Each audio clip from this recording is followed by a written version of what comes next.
O.P. Pandey, power expert, joining us live from Lucknow. Thank you, Mr. Pandey, for speaking to us. It becomes extremely important for us to tell our viewers and explain to them what exactly is going on. How much more time will the restoration process take place as far as this current situation is concerned in Mumbai? Mr. Pandey.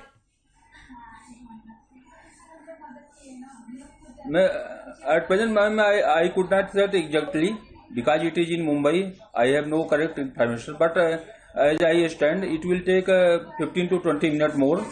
After 15-20 minutes, it will be power supply will be restored.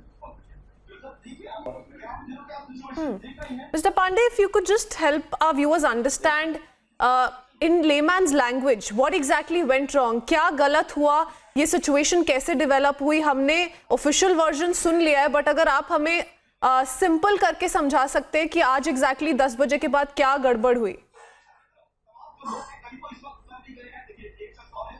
मैं हिंदी में बोलूं ma'am? हाँ जी. Ma'am Hindi में बोलूं क्या अंग्रेजी में बोलूं? हाँ, तो मैम देखिए बेसिकली इसमें मुझे जो लग रहा है कि पावर जो इनकमिंग होती है उसमें कहीं से ठीक तो जो पावर की सप्लाई आती है उसमें से इनकमिंग पावर में कहीं से फेलोर है और पावर जो है मिली नहीं. जो टाटा पावर को पावर आती थी तो वहां से इनके इनकमिंग सिस्टम जहां से सप्लाई आती है पावर की, वो सप्लाई कहीं से उनका फेलोर हुआ है, सिस्टम टेक्निकल कोई फॉल्ट आया है, तो जिससे इनको बिजली मिलना बंद हो गई है. जब उनको बिजली मिलना बंद हो गई तो पूरे मुंबई में जितने एरिया को वहां से बिजली मिलती थी उनको बिजली मिलना बंद हो गई है. तो एक तरह से लगभग पूरे मुंबई को बिजली मिलना बंद हो गई है. और जब तक वो सिस्टम उनका ठीक नहीं होगा जहां से उनको बिजली आती थी, क्योंकि तमाम चैनलों पे दिखाया जा रहा था कि ग्रिड फेलोर है, वास्तव में ग्रिड फेलोर नहीं है. ग्रिड तो पूरे देश का ग्रिड एक साथ है, पूरे भारत की सप्लाई एक साथ होती है. तो ग्रिड फेलोर अब सामान्यतः नहीं होता है, बहुत मुश्किल घटना हो गई है.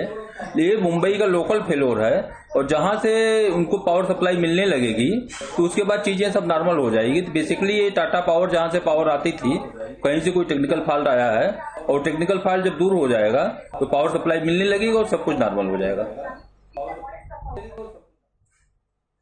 जी मिस्टर पांडे, बट रीजन क्या है, क्या वजह है कि ऐसा हुआ है? क्योंकि कितने सालों में हमने पहले नहीं देखा. ये लोग भी बोल रहे हैं कि 20-30 साल उनके हिसाब से ऐसा कुछ नहीं हुआ है, तो सर्टेनली अनप्रेसिडेंटेड है ये. तो रीजन, वजह क्या रही है?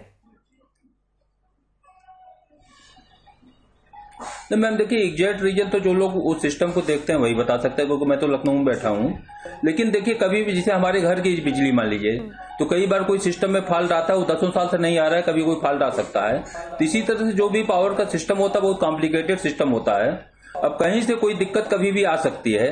अब हो सकता है मेंटेनेंस की प्रॉब्लम हो, या हो सकता है कोई एक्सीडेंटल इंसिडेंट हुआ हो उस समय, या क्या हो सकता है, क्योंकि एग्जैक्ट जो उस लोकेशन पर होगा वही ट्रेस कर सकते हैं. मैं दूर से नहीं बता सकता, लेकिन मैं इतना कर सकता हूं कि जो पावर का सिस्टम होता है बहुत कॉम्प्लेक्स सिस्टम होता है और कहीं से भी अगर कोई थोड़ी सी दिक्कत आती है तो एक दिक्कत से पूरी चेन रिएक्शन होती है और पूरी चेन बंद हो जाती है. क्योंकि आपने देखा ही जैसा कि एक जगह से दिक्कत आई है पूरी मुंबई की सप्लाई बंद हो गई. तो वही चीज उसमें हुआ है. क्योंकि एग्जैक्ट क्या हुआ ये जो लोकल वहां बैठे हैं जो उनको देख रहे होंगे वही बता सकते हैं. लेकिन मेरा अनुमान है कोई टेक्निकल फॉल्ट आई है, क्या कि कोई एक्सीडेंट हुआ होगा या कोई ऐसा इंसिडेंट हुआ होगा, कोई कुछ ऐसा हुआ होगा जिसके कारण से वो ट्रिपिंग हुई है.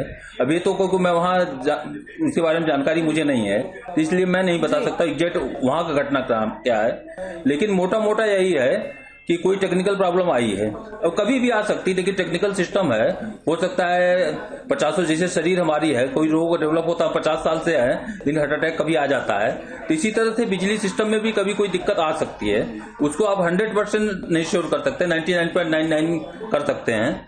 100% चीजों को हमेशा अच्छा आप नहीं कर सकते जी, और रिस्टोर करने की कोशिश की जा रही है as we speak. Thank you mister OP Pandey हमसे जुड़ने के लिए and sharing that perspective. The situation certainly unprecedented, but as we speak also an important meeting that is currently underway in New Delhi at the Power Ministry. So several of those developments coming in.